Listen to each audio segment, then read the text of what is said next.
government of Cameroon to introduce what is called electronic learning, so that the children should be at home. How can it be effective? I told you earlier on that we were joining Professor Victor Barika, who is on the line to the United States of America, for this lecture to talk to us about how this electronic learning can be done using the experience, the example from the ICT University, USA, Cameroon. Professor, over to you. Yes, we've been prepared for such situations. The ICT University offers on-campus courses. So all our students, in a large part, are on campus. However, they have the option of also taking our courses online. This has tremendously helped us to continue classes as if nothing ever stopped. Basically, the question is, what happens now to the teachers and students in these universities in these countries that have decided to close down? Many students will not be going to school anymore. In fact, some have even taken steps to use technology such as WhatsApp, Facebook, etc. to deliver classes. But that is not good enough. These technologies the ICT University is using in e-learning has been existing, and because of lack of trained teachers, trained professors to use e-learning platforms, many African universities will be suffering for these school closures. We have invested hundreds of thousands of dollars at the ICT University to build a strong e-learning platform and a strong e-library platform. What is this all about? E-learning is simply where a lecturer can teach his or her courses from anywhere where they have internet access. Today, the beauty is that much of Africa and the developing world, we have some level of connectivity that can enable us access classes online. However, many universities have not taken advantage of these technologies existing in Africa today. All we do most times is complain that Africa lacks, Africa lacks, Africa lacks. The truth is, even the basic data an individual in most African countries can buy to access the internet is good enough if they buy these from telephone companies, mobile phone companies such as MTN, Orange, etc. These connectivity issues are there. There are some challenges, but they are workable for what we have existing today. So we should not use internet penetration anymore as an excuse. Also, many institutions and governments have not trained their professors, their high school teachers, their secondary school teachers, how to become technology specialists, learning technology specialists. Now, this is something that we have been doing for many, many developing countries, donating e-learning and e-library facilities to many, many universities in the developing world that are now taking advantage of these technologies to continue classes even with the existence of this coronavirus. So now, our lecturers at ICT University are teaching their classes online. The students, through their mobile phones, have access to the e-libraries where they can download books, articles, etc. to still continue their classes live. And the model we use at ICT University is absolutely 100% synchronous. Not asynchronous as many, many universities decide to do. By synchronous, I mean the lecturer and the students can interact in real time. The student can stop the lecturer in the middle and ask questions. That's the beauty of e-learning. Yes, we do own campuses in different countries. Yes, we do own buildings. But again, in situations like this, we cannot keep allowing students to come to these buildings, which could lead to growing of these coronavirus infections. So now these students sit in their bedrooms and are able to continue their classes, and we are very proud of what is happening at the ICT University today because of that. So how does it happen? When a student applies and joins the ICT University, We give them an email, a university email address. With that address, they are given a login to our e-learning system, which they can use from anywhere in the world to access their courses online. This is what has enabled the ICT University in Cameroon, for example, to be able to have students studying at our Cameroon campus all the way from the United States, from UK, from different parts of Europe, and different parts of the world. In fact, in our previous graduation, students have flown into Cameroon to graduate from as far as the United States and Europe. This has been one of the dreams I've had as a technology enthusiast for Africa. My dream has always been to see that one day, not only African students will leave Africa to the rest of the world to go and study, but students from the Western world, from the United States, from Europe, etc., can take courses in Africa through the power of e-learning. We continue to support many institutions in Africa, and we are proud of those institutions we partner. Wow, very interesting. We lost out on Professor Barika there, who is live from the United States of America. Now, gentlemen, we just got what should be done. Now, we've got the definition of what e-learning is. You sit in your bedroom, you communicate with your teacher, wherever he's teaching, and you can interrupt the teacher to ask your question. Now, you are the expert here. How possible is that? Yeah, it is possible. You know, at the ICT University, we have what we call a hybrid system of learning, where we integrate both our on-site students and the online students together on the same platform to follow their lectures simultaneously. Yes. So with this our system, the teacher, while teaching on-site in class, teach via a platform which students do have account on. So students that are in their homes can connect to this account via this our technologies we are putting. You mean that it's like a video you sit No, in it's not a video. It's it happens just like we are on this studio now, and people are viewing us from home. But our own is, it works in such a way that a lecturer is in class teaching on-site students, some students are online at the same time, following the same class. And the students online can ask questions to the teacher, and the teacher answers. Those on-site listen to the question the online students do ask, and the students on-site also ask their questions, and the people online do follow. So it's a platform that merges both the online student and the on-site student. Professor, yes, you wanted to add something? Professor. Yeah, and irrespective of the country that you are, you can follow the lessons. Sometimes when I'm teaching PhD courses, my students in Uganda, Nigeria, Zambia, and US, they follow. You understand? So it is as I actually explained, you know, and if you are not registered in our university, you cannot have this access, because once you come, you are admitted, you register, you pay your fees, then you have the access, you know, and he actually gives them training. You understand? He also gives the training to the students how to, you know, lock in, and then also to the lecturers how to lock in, and also, you know, use even videos so that your students can, you know, upload.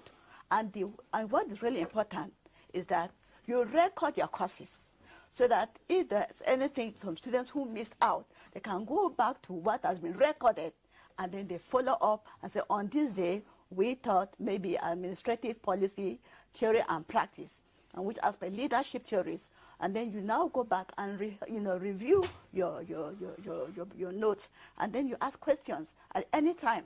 So even if you are at work, like most of our students who are workers and managers, you do your work, and then 4 p.m. you log in, even in your office, and you still follow your courses. You know, you ask your questions, you do your assignment, and you present to the lecturer, you know, the grade, and they send it back to you. So there's no problems. We are very sorry that this coronavirus has really attacked the country, and some of our students are really suffering. But we thought it is really, really good, you know, for us to come and present that our students will not lose anything. Our lecturers, they're at home. So you are free from the coronavirus, but you still have your knowledge as if we are, you know. If I come to you, Professor Anyambot, I want to come back to you, Smith Tani. What are the requirements? What are the things you need to be able to set up this online lecture? Yes, hall? for you know, the requirements are in two ways, you know, by the institution and the students. So for the student needs a laptop or a smartphone or a tablet or any wireless device, any gadget. It needs internet connectivity, and it also needs electricity. So the things that are needed for a class. So as a student registered in the university, you need for that to have a registration. You need to have enroll in the university program. Our university gives you access to this platform, yes, where you could follow your classes online in real time, live sessions. That is what the students need. Yes. Now, the university, what is needed at the level of university? Yeah, at the university, there are a lot of technologies that are an infrastructure that is put in place. You know, you have the platforms, you have the softwares, you have a combination of the libraries. I want yes. to break it down for those people listening who don't have to be able. When you say you have the platforms, you have the library, it's not understood. Yes, I'm talking about the components that we use to build, that is, build our online system. So we have the computers, servers that we've installed this learning management system into. Apart from that, we have other things that are attached to it to facilitate the online teaching. Because we are talking about a situation where you will be talking, broadcasting live to students all over the world at the same time. As you're teaching from Cameroon, yes, follow you up in Nigeria. Yeah, people can follow from Nigeria, from Uganda, United States of America, or from Boya, maybe in Yaoundé, not only internally, not only externally. Yes. Yeah. So in Boya, in Douala, at the same time, all this at the same time. So, and you must be able to manage all these students, you know, their grading, their evaluations, their assessments, their attendance, and all of this. How do you know from Yaoundé that students are present in Uganda? So it works like this. So once you are a student and you log in with your name, because the credentials the school gives you, your login details, which are unique to every student. So when the student logs in, a typical it appears there. Setting. The traditional learning environment. Yeah, it appears that we're going to suppress the sound and background. Those are students who are in classroom, but there are also some who are following up lectures from other countries at the level of our institution there.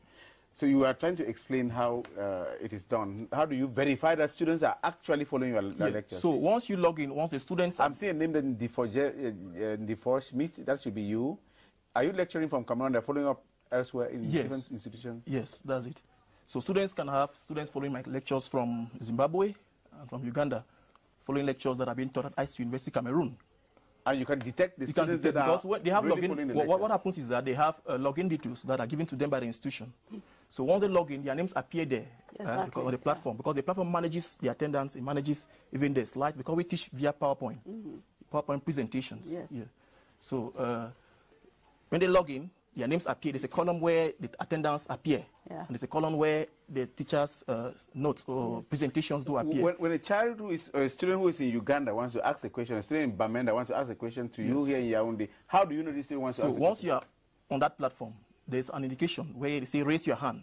So there's an icon, raise your hand. Yes. You click on this icon, it indicates on the teacher's on the teacher's screen, blinking. Yes. So now you see, you can identify the student by name or by face, by picture. Yeah.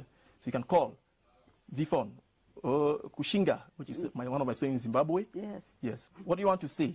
Yes. Then he unmute himself, then he speaks. Other people will hear, other people will follow. Yes. Yes. And the teacher can now respond. And if any other student have a question or it's not clarified, they can further ask questions and you reply the same way. Professor Anya, sometimes you type what they call public chat. Yes. If you have some question and you type, and once you type, everybody sees your question that you've typed, you know, from whatever angle, from whichever country, that, oh, please, I don't understand this. Can you come again? Then everybody will see it, and then you can respond. Oh. Very good. Professor Anya, you've been heading universities here, and you've, I presume, listened very much to the Minister of Higher Education, Minister of State, Minister of Higher Education, Professor Jack Femunugu, who was saying that they are now adopting this. Do you think universities in Cameroon, the University of Boya, University of Marwa, University of Ngaoundéré, Yaoundé 1, Yaoundé 2, Bamenda, and the rest, they have those facilities to be able to teach children today online? Let me not speak for other universities, but I know that to be able to teach students on-site and online, as Professor Barika was speaking and teaching us, all of us listen, you need the equipment first of all, and the software that carries that possibility of teaching. and you need to have a good server with a nice volume, that's the space, to be able to take 2, 3, 4, 5,000 students. So a platform can take up to thousands of students? It takes thousands of students. So if you have that device, the next step you have to do is to train the teachers who have to use that device.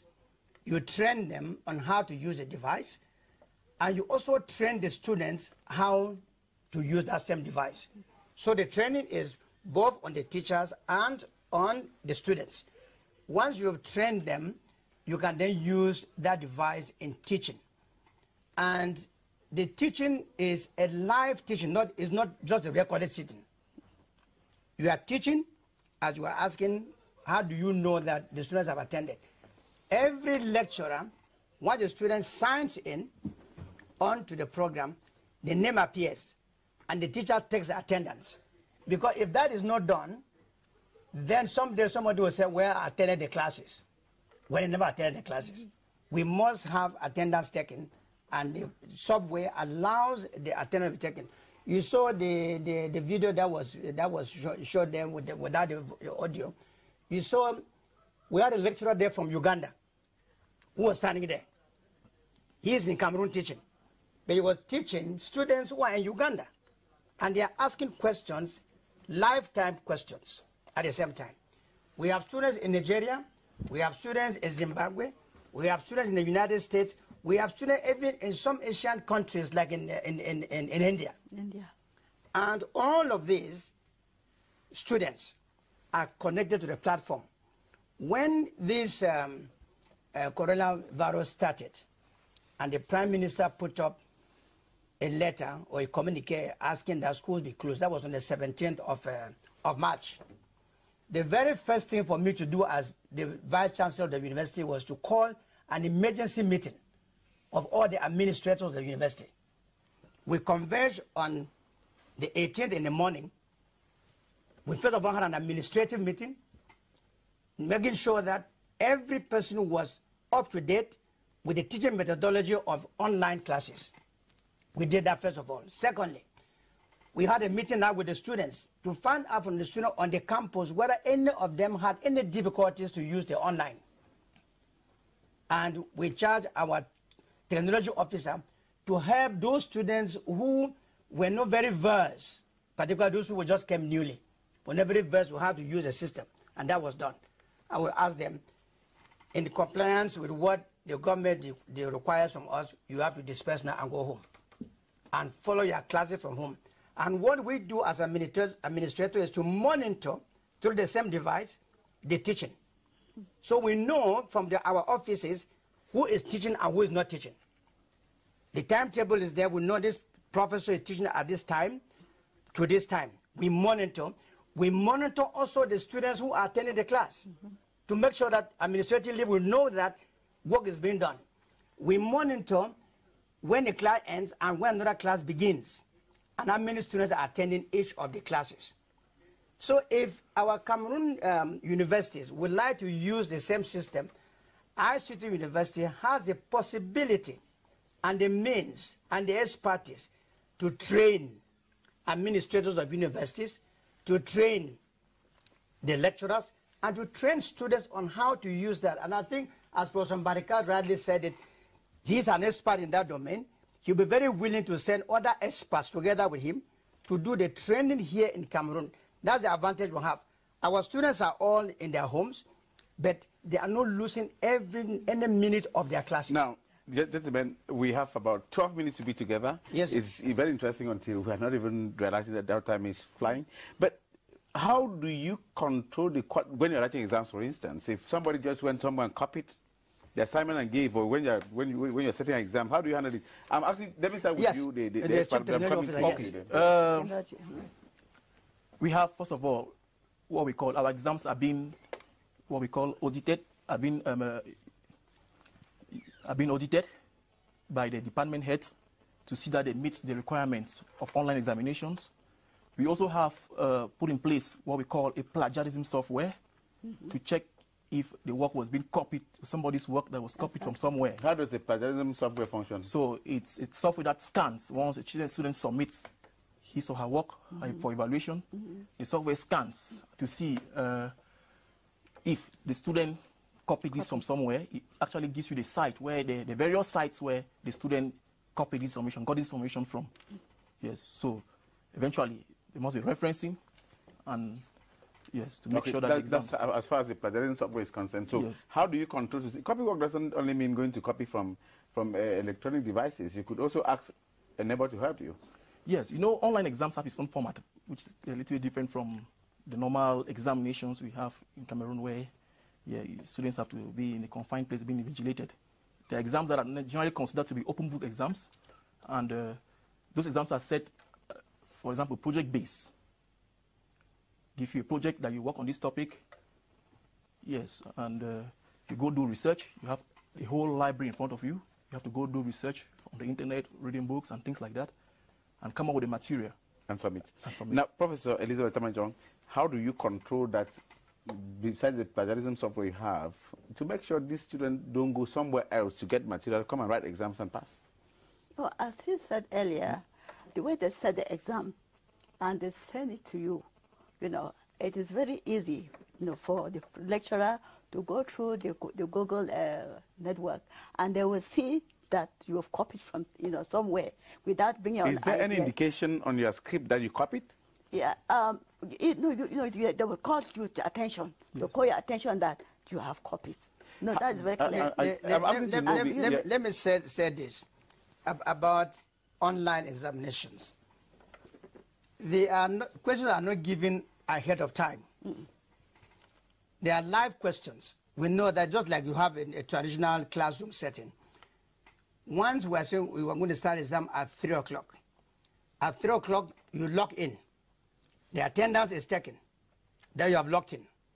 And then, as you start to write on that platform, you are supposed to submit immediately at, let us say, 3 hours after. Exactly. Immediately at that time, as you submit, the network and the software locks you out. Locks you out completely. You are locked out. You cannot correct what you cannot go back to correct, because you have to be very apt. It locks you out, yes, and you are out of it. You cannot come and it's submitted, yes, and we receive it. Yes. Now, when we receive it, as Chief Technology Officer was saying, we now have to subject that work again to the plagiarism test. Yes.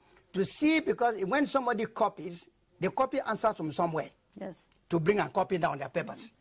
Now, when we subject that thing to a plagiarism test, it will indicate to us that this sentence came from Muki in his book titled this page this. Exactly, yes. We'll get it. Yeah. Because now e-library on the campus will have 80,000 books which have been downloaded into a server, placed at the disposal of our students on campus. And you don't need internet to consult those ones.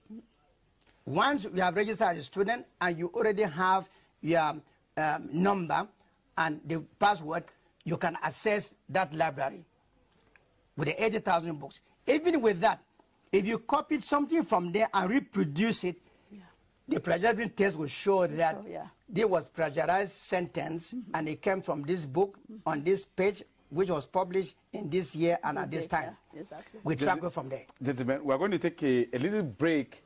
When we come back, we're asking what you can do to help all African governments if they are in need of this type of technology, which from all indications is very needed now. It's economically friendly, yeah, very excellent. It stops the temptation of traveling to school every day, with all the risks involved. Yeah. It also stops the amounts parents have to pay for the transport. Now, I wanted to get a message from Dr. Everything good. I mean, it's excellent e-learning, as if there are no challenges. I know. No, there is nothing without a challenge. As the technology officer said, the first challenge is people having internet. They don't have their laptops. They don't have their smartphones and all the like. If they don't have, that becomes a problem and a challenge. What of electricity? And in Cameroon, we have that challenge in Cameroon, that too often we don't have electricity. But for ICT University, for our students, we also have that challenge. When they cut off light in Yaoundé, we also suffer it. But we now have our own device, a standby generator. 3. So as soon as we have up to 3 of them, as soon as lights go off, our own generator picks up so that we don't disrupt our classes, maybe about 2 or 3 minutes. That's a challenge in itself. And so the challenge for African governments is to make sure that we have electricity. We're able to make the possibility of our students to have the tablets or internet connectivity, but we cannot use that challenge as something that will not be able to let us overcome. These challenges are there, but they can be overcome. Yeah. Before we come to you, Professor Elizabeth Tamanjong, the technology expert, what are the challenges? The Vice Chancellor has mentioned already a number of challenges. Another challenge that also exists is the level of training. Yeah. The students need to be trained. No, they are not something that is very new. They need to be trained. It also requires a lot of discipline. Taking an online lesson requires a significant amount of discipline, self-discipline of the student. Mm-hmm. So, now, Professor Elizabeth Tamanjong, what are the main challenges if they have not been highlighted so far? As already said by my 2 colleagues, there's another thing is internet connectivity. Sometimes there's no internet, but we make sure we have a backup. We have 3 service providers, that make sure they're always on standby. We have Orange, we have MTN Nextel, without publicity. Yeah, and then we have Huawei, so that they are always there, and to make sure that there's, because we cannot afford with online training, you must make sure that all the time, all these are available, the backup, so that you don't have any failure. Stay at home, and you stayed at home now. Just move out of this. Are the Cameroon universities, African universities, solid enough now to embrace this e-learning? We are sorry to say that we do not yet have many universities that have this device, but the possibilities are there. We are right here in Yaoundé, and we have that possibility. We have the expertise to train other people, to make our platform available to them. And we are very open. And if people want to be trained, in order to have it, we are open for them to come, and we train them, and they can have use it, because there is no use for children to stay at home without doing anything. They can stay at home, but they should keep studying without losing anything at all. And that's what we are doing to our ICT students who are at home. They are following their classes, and we wish that all other universities should follow suit by buying this equipment and by receiving the training, both for administrators and for students and lecturers, so that they can keep on teaching without losing anything in the academic year. Because it will have a population that is not educated, that in itself is another problem. And I think Professor Mbarika Victor, who spoke from the United States as an expert, has a possibility of helping universities in Cameroon and Africa by bringing in experts and with the softwares necessary for this online teaching for us to carry it out. I want to thank you very much for inviting us. If you need any other advice from us in this domain, since we have the possibility and the capability, we'll be very willing to come, and thank you very much, sir. Professor Nyambot, Professor Elizabeth Tamanjong, and Mr. Schmidt-Tani, we want to thank you for coming.